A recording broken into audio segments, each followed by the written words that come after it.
Sa mga nag-iisip ng Christmas bonding ngayong weekend, kasama ang pamilya o barkada, sulitin na ang malamig na Simoy Pasko sa Tanay, sa Rizal. With a view ba ang hanap? Check. Pati food trip? Check na check. Nakatutok doon live si Oscar Oida. Yes, Mel, kung ang trip nyo naman medyo takasan maski saglit ang Metro Manila stress levels, baka ang sagot sa holiday heart mo, dito mo makikita sa Tanay.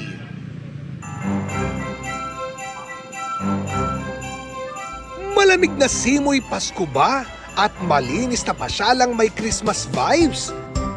Dito sa Tanay, marami niyan. Una sa listahan ang sikat na Tanay Parola, kung saan pwedeng mag-IG moment with the cool breeze at majestic view ng lawa at kabundukan. Ito na siguro ang closest to winter malapit sa Metro Manila. Kung pilgrimage walking naman ang trip nyo, dito tayo sa Regina Rica na matatagpuan sa bulubunduking bahagi ng Tanay. Walk to Sawa tayo dito.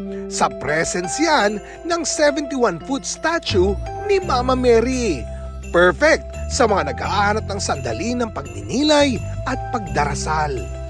Meron ding wishing well for your heart's desire. Ang kanilang mga Christmas tree napapalamutian pa ng tinatawag nilang 1,000 dolls of hope na pwedeng i-adapt para makatulong. Tinutulungan po natin yung mga Matigsalog tribe, and then yung gumagawa din nito ay isang patient po na nag-undergo ng dialysis, itong si Rowena. That's the one way na makatulong din po kami.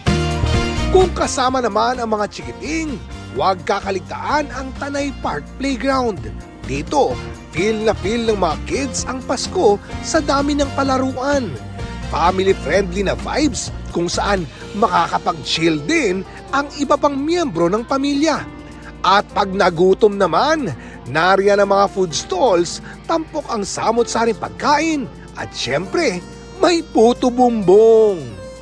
Pero mga kapuso, hindi lang puso ang mapupuno sa Tanay, kundi pati tiyan ninyo rin. Una na riyan ang legendary Sinigang Bundok. Soup pa lang, aakyat na ang spirits mo.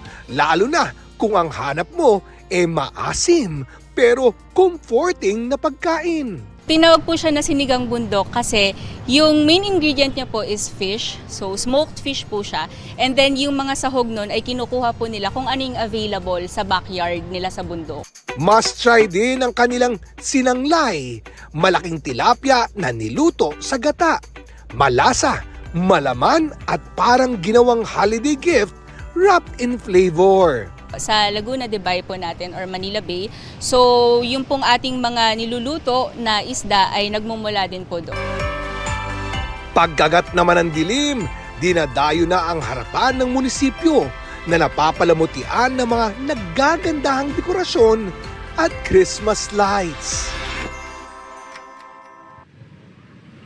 O di ba mga kapuso, kung ang hanap ng destinasyon ay may lamig, may sarap at may all-natural Christmas feels, Tanay is the place to be. Mel? Check na check. Maraming salamat sa iyo, Oscar Oida.